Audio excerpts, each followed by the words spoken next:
Hello नमस्कार दोस्तों, स्वागत है मेरे चैनल में। चलते हैं अगली खबर की ओर। पहली खबर है रॉकी स्टार रितेश पांडे की तरफ से, जो कि आज एक बहुत ही कमाल का सॉन्ग आने वाला है। जिस सॉन्ग का नाम है जरा तो कैसे देखे लूँ।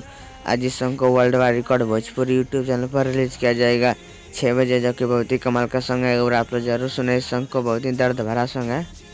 अगली खबर है दबंग सुपरस्टार खेसारी लाल यादव की तरफ से, जो कि एक बहुत ही कमाल का वीडियो सॉन्ग, जिस सॉन्ग का नाम है नाच के मलिकनिया। इस सॉन्ग ने यूट्यूब पर अभी तक धमाल मचा के रखा है कल से, जो कि 8 घंटा में 2 मिलियन हो चुका है। इस सॉन्ग को सारेगामा हम भोजपुरी यूट्यूब चैनल पर रिलीज किया गया है। अगली खबर है गुंजन सिंह की तरफ से, जो कि एक सुपरहिट फिल्म है जिस फिल्म का नाम है नौटंकीबाज। उस फिल्म का आज एक बहुत ही कमाल का सॉन्ग आने वाला है, जिस सॉन्ग का नाम है चोली ढीला भइलबा। आज इस सॉन्ग को वेब म्यूजिक यूट्यूब चैनल पर रिलीज किया जाएगा 6:15 में, जो कि बहुत ही कमाल का सॉन्ग है और आप लोग जरूर सुने इस सॉन्ग को। अगली खबर है शिल्पी राज के तरफ से, जो कि आज एक बहुत ही कमाल का सॉन्ग आने वाला है, जिस सॉन्ग का नाम है पेवा पतर का हमारा। आज इस सॉन्ग को वेब म्यूजिक यूट्यूब चैनल पर रिलीज किया जाएगा 2:30 में, जो कि बहुत ही कमाल का सॉन्ग आने वाला है। तो एक बार आप लोग जरूर सुने इस सॉन्ग को।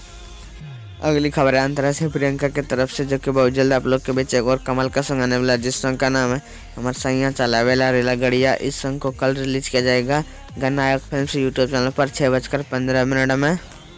अगली खबर है गुंजन सिंह की तरफ से, जो कि आज एक बहुत ही ज़बरदस्त विवाह गीत आने वाला है, जिस सॉन्ग का नाम है लेके मड़वा से भाग जाइबो। आज इस सॉन्ग को गन्नायक फिल्म से यूट्यूब चैनल पर रिलीज किया जाएगा 6:15 में। तो एक बार आप लोग जरूर सुने इस सॉन्ग को, बहुत ही कमाल का सॉन्ग होने वाला है। हाँ तो दोस्तों, ये ताज़ा खबर कैसा लगा कमेंट में जरूर बताएं। वीडियो पसंद आए तो लाइक करें और ऐसे ही ताज़ा खबर सुनना चाहते हैं तो चैनल को सब्सक्राइब करके रखें और ज़्यादा से ज़्यादा शेयर करें। धन्यवाद।